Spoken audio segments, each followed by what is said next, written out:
أعوذ بالله من الشيطان الرجيم. بسم الله الرحمن الرحيم.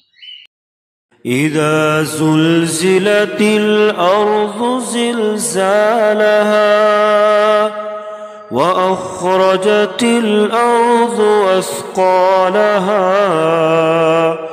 وقال الإنسان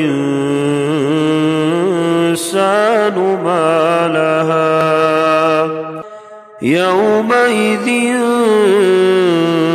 تحدث أخبارها بأن ربك أوحى لها يومئذ يصدر الناس أشتاتا ليروا أعمالهم فمن يعمل مثقال ذرة خيرا يره ومن يعمل مثقال ذرة شرا